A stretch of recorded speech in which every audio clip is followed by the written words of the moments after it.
Have a listen to this. Have a listen to this. Interest rates are higher. I know people don't like that, but you should be welcoming the stronger economy. And maybe a deal has a point about the machinery of capitalism being oiled with the blood of the workers. The United States is a country that has always paid all of its bills. Lannister always pays his debts. Don't let the bastards get you. Hello and welcome to Comedian versus Economist. My name's Adam and we're once again joined by my little older brother and real-life economist, Thomas. Welcome back, Thomas. Yeah, g'day, Adam. How'd you go? How'd you go without me? Get by? Oh, look, I definitely didn't try and replace you with AI. That's not what happened. No, good. I did a bit of an experiment. You should go and check it out if you haven't listened to last week's episode, or you haven't seen it, more importantly. Head over to @CVE Podcast on YouTube. I actually spent way too long editing the video for last week's episode, which was all about how I used the Track My Brown Twitter account to help kill live odds during AFL broadcasts. Lots of memes, lots of GIFs, lots of AI-generated images. So, yeah, I'd really appreciate it if you went and had a look. And subscribe to the YouTube channel while you're there, which is smashing it, by the way, blowing up, Thomas. Hey. Subscribers up the wazoo. So get on board @CVE Podcast on YouTube. But, Thomas, today, massive show coming up. As always, we're looking at charts. If you want to follow along, you'll find them on Facebook and Instagram @CVE Podcast, as well as on YouTube. Of course, US tariffs are the highest they've been since the 40s. And just like Sinatra did then, Trump will say, "I did it my way." Some countries are spending huge on defence, others are sprucing up to garden, and some have been renovating to house. It's all about what's important to you. New data suggests money really can't buy happiness, but it could buy you an airfare to go live in a happier country. But first, Thomas, inflation expectations in the US have skyrocketed. People think it's going to be great. I think this is one of the cases where you're reading the chart upside down. US inflation. What do we got going on there? So what we're looking at here is, so just if you are watching the YouTube, just ignore what Adam's saying. I'll have a chart up by now anyway. Don't worry. We'll have the chart. So you can just feel free to speak to the chart rather than to me. Yeah. So what we're looking at is consumer sentiment from the University of Michigan Consumer Sentiment Survey. Oh, yeah. It's tanked. It's like just fallen off a cliff. It's just sort of like one of the lowest levels on record. At the same time as inflation expectations have spiked. So households 5-year ahead inflation expectations, they're at the highest level since 1993. Right. Yeah. What was inflation doing in 1993? Oof, I can't remember. Lollipops are a bit expensive, but I can tell you.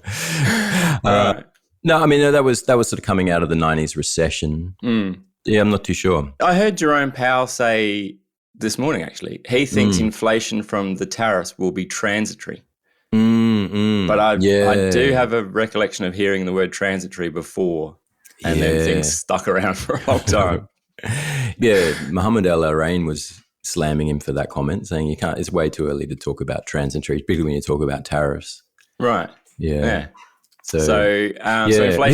He also said he was going to look through this data. He thought it was noisy and that it wasn't supported by the real data. But yeah, I wish that we all got the opportunity that economists get to look through data. Like my next performance review at work, when it comes and says, "Look, you're just not where we need you to be," then I can say, "Look, I'm choosing to look through this data." And I think let's focus on the next quarter and see where we're at. Yeah, no productivity improvements till 2026. This tip will be transitory, and I'll pick things up again in sometime around July. Yeah. Right. Yeah, so I don't think you can just dismiss this out of hand. Particularly the other one I've got is the University of Michigan's, this is the next chart, financial situation a year ahead. So like where are you going to be in a year's time? That's at the lowest level on record. Yeah, right. So I don't know what's going on in America there. Like it's what Jerome Powell's saying, like it's not backed up by the hard data. Like the economic data is still kind of robust enough that unemployment hasn't risen, inflation's not too high, all the things that typically make people feel bad.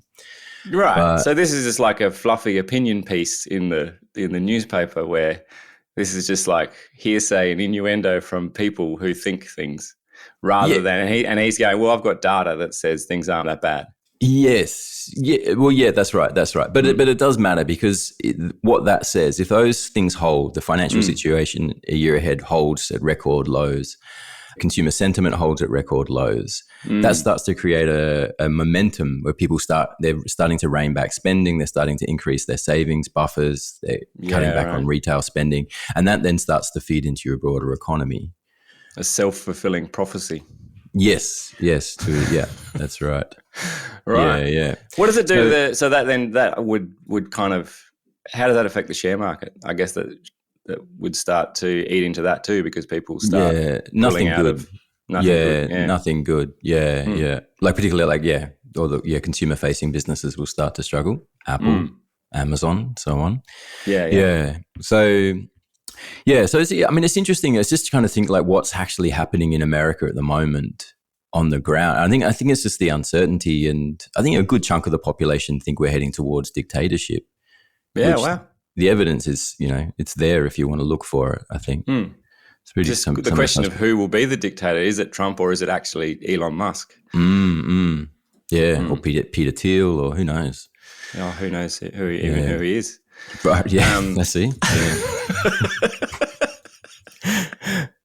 But the other thing in this, and this is the next chart, is that this is like just such an American chart. So while consumer confidence has crashed, there's a massive split between the top 30% of income earners and the bottom 30%. Right. So the bottom 30% have tanked, but the top 30%, they're like, this is good times. We're up and away. Right. Does that align with the sort of Democrat Republican? That's flipped, right? Like typically the Democrats are your high income earners and the Republicans are more of your working class. Yeah, that's probably true. I mean, that's how the data's playing out in the last few elections. Yeah, but like, if you were a dyed-in-the-wool Democrat who was also very wealthy, I don't think you're thinking things are going good. Yeah, right. Yeah. And what does it mean for Australia? Well, so far nothing. And this is why interesting. The other chart we got here is from the Melbourne Institute's Inflation Expectation Survey. That's anchored. Inflation expectations in Australia, just a touch above 3.5%, pretty much bang on long run averages. Right. So yeah, Aussie consumers are like, inflation's whatever, no worries. Yeah. Yeah. Maybe we're just not as excitable about this stuff. We might actually be producing this podcast in the wrong country, Thomas. We could, if we were in the States, be like, yeah, man, those guys, they get it. They're excited about inflation and stuff. Yeah. I mean, you also do have the highest tariffing president since World War II. So should we jump into that break? Do you have anything sensible to say?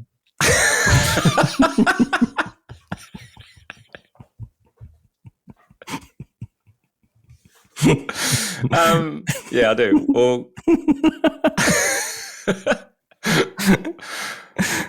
Well, so what do we do with all this data? Like, do we just buy gold, a bunker, hedge our bets, buy a bank vault, and live in it with our gold? Yeah, I don't know. I mean, I think like Trump's political strategy is uncertainty, and just the ground's always shifting. You never know where you stand.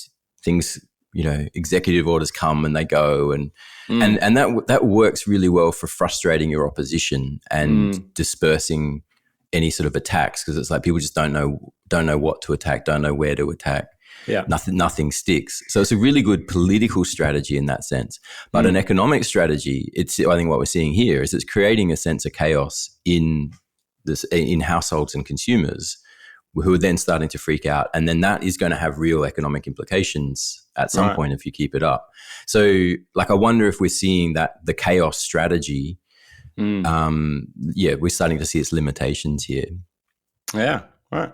Security by obscurity, we used to say, which doesn't really apply here. Cool. But it was some words. Trump's they were definitely words that we said. All right, Thomas, tariffs. Everyone's still talking about tariffs. What's going on with tariffs? Yeah. Well, the US Tax Foundation is a think tank over there. They've calculated the average tariff rate. If all the tariffs that have been announced so far land, and there's still a bit of uncertainty, but if they did, the average tariff rate would jump from about 3% up to 10%. And that would be the highest level since 1946. Yeah, right. So that's tariffs averaged across the board from the US against everyone who they're applying them to. Yeah. Yeah, right. Yeah. So they obviously kept it low for a long time for a reason, right? Like what? Yeah. I mean, make stuff cheaper. It's super interesting the way this issue has evolved to me, because like in the 80s and 90s, the tariffs were a labor protection measure, and sort of the biggest voice championing tariffs was the trade union movement. Yeah. And so it was sort of a progressive issue. And then on the other side of that, you had radical trade liberalization and just freeing up everything. And that was pushed by the economic right. And so, so typically the left used to be pro-tariffs and the right used to be anti-tariffs. Right. And then, so Trump's kind of come along and flipped that. And because all the polarities are shifting a bit and, working class people now vote overwhelmingly for Trump, we're now seeing that, the right take up that mantle, which is, and it's sort of like there's this sort of a bit of a confusion in the Republican Party about kind of where they stand.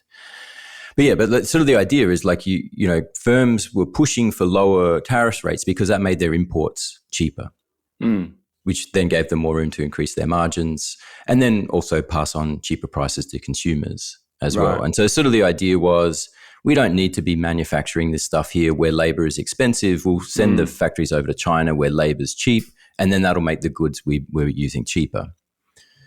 And so that was sort of like, that's the economic rationalist argument. And then against that was the idea that, well, like if you offshore everything, then you've got no domestic manufacturing industry, which means that your people all the jobs in manufacturing disappear. And that's what you saw in Rust Belt America when a lot of that heavy industry manufacturing went offshore. Capital moves a lot faster than labor can adjust. And these large communities just didn't adjust in time, and you had high unemployment, which created drug use and deaths of despair and all that sort of thing. Yep. So now it's sort of come back around, and now Trump's championing tariffs. And then I find it really interesting that progressives are very angry about tariffs and making things more expensive. And it's like, well, there's kind of a progressive argument for tariffs. I mean, there used to be that. So, and is this why Powell says it's going to be transitory? Maybe because he's like, if you're saying capital shifts faster than labor, right, and so it's going to take a while to stand up the capability and the capacity in the US, then once you do build that capacity, then for local manufacturing, then maybe that things start coming down again. Things aren't so expensive. They're not so hard to make locally. Or is that still too long term? I mean, I guess in the sense it creates a level shift. Like if you can't buy, plastics you were buying from Chinese manufacturers, you now do that domestically. That could, you now pay more for it, but it's a one-off increase in price. Yeah. And inflation is the change. So you'd see a spike in the inflation data, but then it would revert to trend theoretically. Yeah. Right.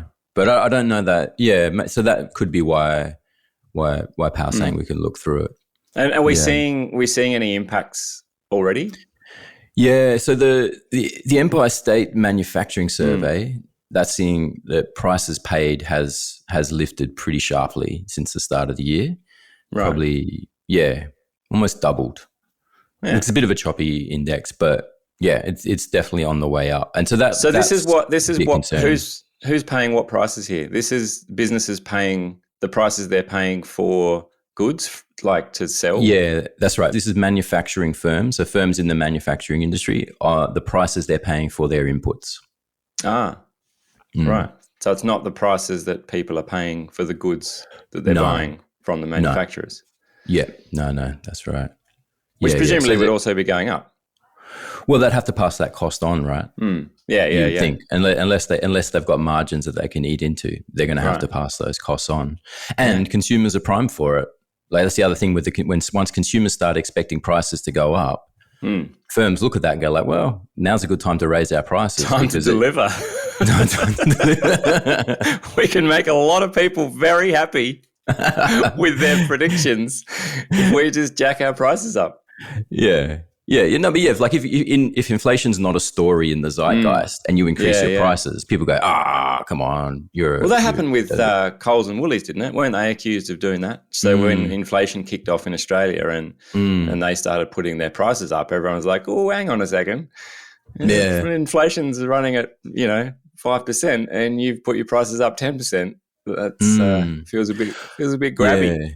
Yeah. Well, it's more like, the prices of construction materials coming from China went through the roof, but cucumber prices didn't. But you can kind of go like, well, everyone's just used to prices going up, so we'll bump up cucumber prices as well. Yeah. That's what having inflation expectations in the zeitgeist can let firms do. Yeah. Yeah. I don't know. They've got all sorts of tricks now, like premium carrots. It's like I just thought carrot was a carrot, and then they introduced the odd bunch, and now the odd bunch is the price that carrots used to be, and we've effectively created premium carrots. All right, why don't we take a break here? We'll grab a word from this week's sponsor, and we'll be right back with defence spending, antidepressant use, and wages data right after this break.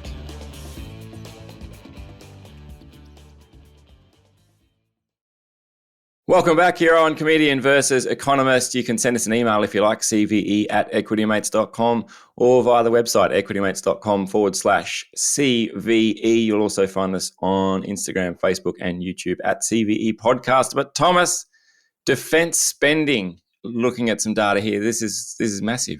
The US trounce everybody.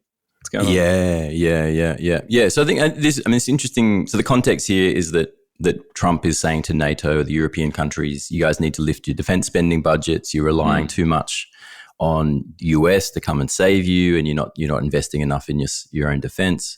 Yeah. So that's the argument that he's making. And US has been making that argument for a while, and Europeans have been a bit slow to respond. And sort of the idea here is that defense spending isn't immediately economically productive.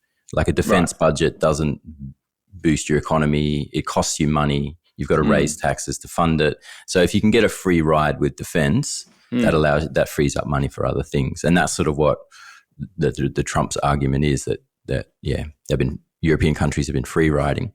So we're looking at what it's always called defense spending too, isn't it? Never attack spending. Attack spending, yeah.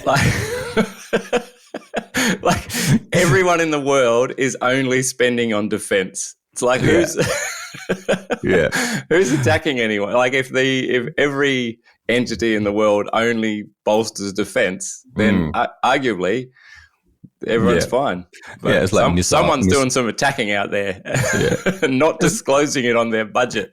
It's like missiles. These are defensive missiles.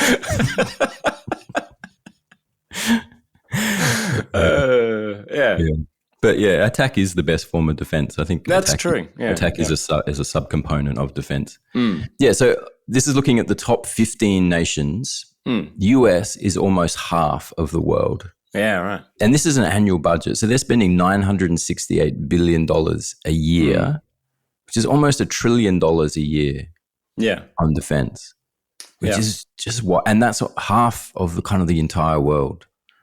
So but isn't that partly because the rest of the world, look to the US for support, so Australia's like, well, we're going to spend a certain amount on defense, proportionately quite a lot. But ultimately, if we got attacked, we'd be tapping the US on the shoulder, like a lot of nations would, and going, hey, can you help? Yeah, that's right. And that's the world order that's been in place for a while. But now I think Trump's saying, hang on, why are we backstopping the entire free world's defensive positions for nothing? I think the New Yorker in him is like, hey, we're giving you protection. We need some protection money. Yeah, fair enough. Right. Yeah. And especially it makes it really awkward if he's going to team up with Putin and start, then everyone's like, oh, but we don't like Russia and Putin. And he's like, oh, yeah, but I do. So like if Russia starts attacking people using its defense budget, then and people start going to, we can't go to America if they're in bed with Russia. Yeah. That's right. I think, could be an argument to made that what Trump's doing is he's, siding with Putin just to put the fear into the Europeans. Right. Without America, if they're going up against Russia, the Europeans should be very scared. And that's what you've seen there. And they've gone like, okay, we're increasing our defense spending. Yeah. So if it's just an ambit claim from Trump and he actually isn't in bed with Putin or isn't a Russian asset, I mean, he might be a Russian asset. Some big allegations coming out of CVE this week. Speculations, I should say, not allegations. Yeah. Right. Yeah. No, I mean, there's a lot of people saying he's a Russian asset. I mean, I don't know. It's just. I mean, I saw a lot of memes around it. So.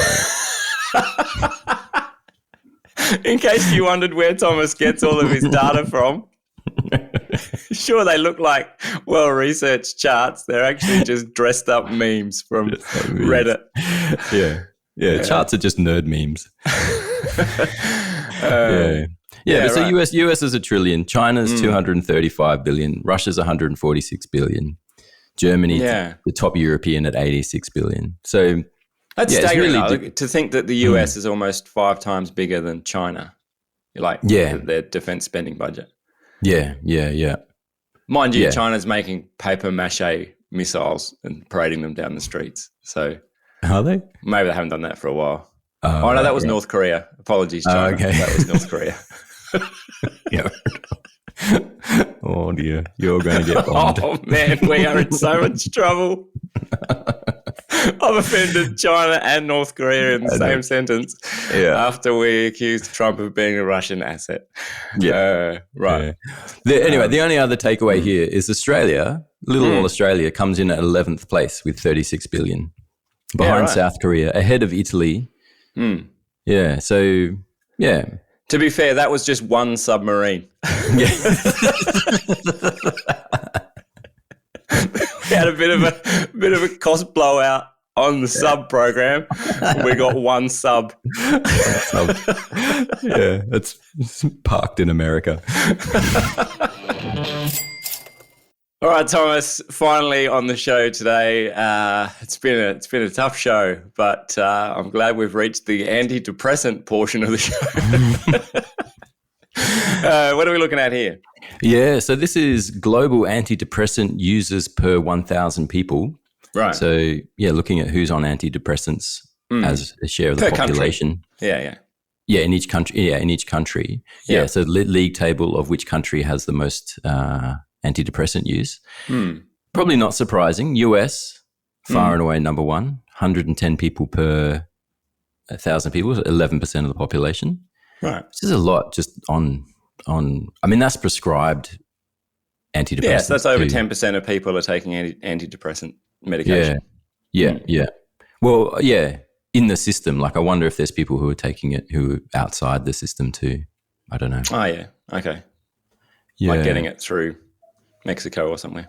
Yeah, maybe. Yeah, I don't know. I mean, I think of because the US medical system's notoriously expensive. So, I could imagine you go on antidepressants and then like, and I think I'm going to go find the black market option. Yeah, right. So I think 11% is probably a floor. Like, it's probably, the real numbers, could be around that or could be a bit higher. Right. Yeah. Australia's right up there too. Australia's right up there, yeah, 89. So 8.9%. Yeah, right. That surprised me.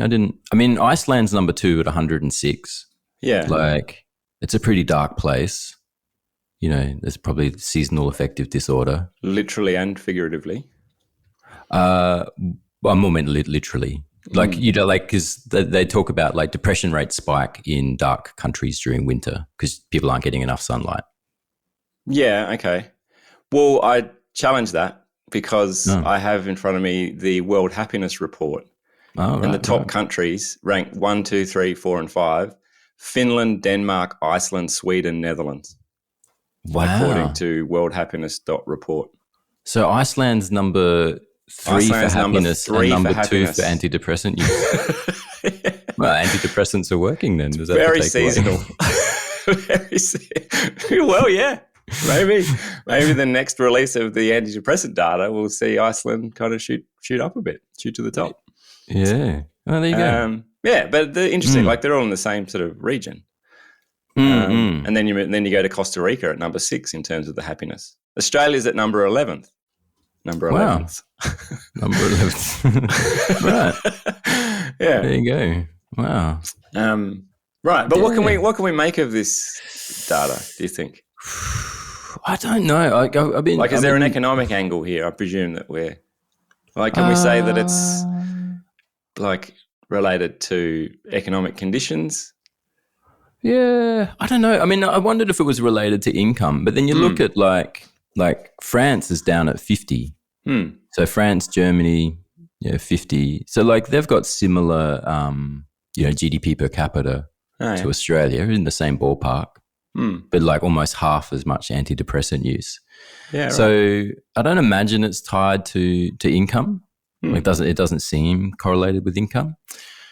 Yeah, like I wonder if it's more availability. Yeah, I wonder if it's more like the medical system and the normalization of it. If maybe in France it's just like, yes, life is tough. Yeah. Just a bit, just deal with it a bit more. Whereas, Australia, I think like is interesting because like I think we have this idea of we're laid back, easygoing, full of leisure, always at the beach. And we have this national myth about ourselves. But the lived reality for most people, I think, is like everyone's pretty stressed. Like everyone's working hard, Yeah, it's because they're listening to podcasts like this and all they're getting is questions and not getting any answers. Thomas. I think that's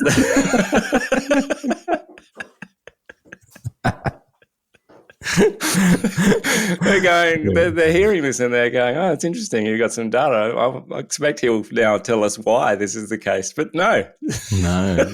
Plot twist. We're not giving it. I wondered if this is like could it be an economic indicator too? I found this article the other day that was talking about some of the weirder economic indicators. And particularly, as we're talking about entering like recessions and things like that. And I pulled out a couple for you, Thomas. I want to get your thoughts. Okay. So the speed contractors return calls. Apparently, if you can get a contractor to return a call, the quicker the contractor returns your calls, the worse the economy is doing. Wow. Because that's often a telltale sign. That's pretty smart. In the US, there's the Marine Advertisement Intensity Index, which tracks the number of ads that the Marine Corps are running to recruit. So during tough times when people start losing jobs, the ads for the Marine Corps ramp up to go, hey, don't suppose you're looking for work. We got some sweet Marine jobs going. Wow. We should check in with that one next week. The other one is, they say it's a leading indicator, which is the cardboard box leading indicator. So a sharp decline in the usage of cardboard boxes can indicate an upcoming economic slowdown. In the same way that if we start seeing an increase, then that can indicate expansion because people are buying tons of stuff through Amazon. So something to keep an eye on. The other one that I really liked, the last one, is the male underpants indicator. Apparently when there's a slowdown in men buying underwear, that indicates economic stress because people, like men in particular, just go, nah, these have got another few weeks to run. I'll get another economic cycle out of these.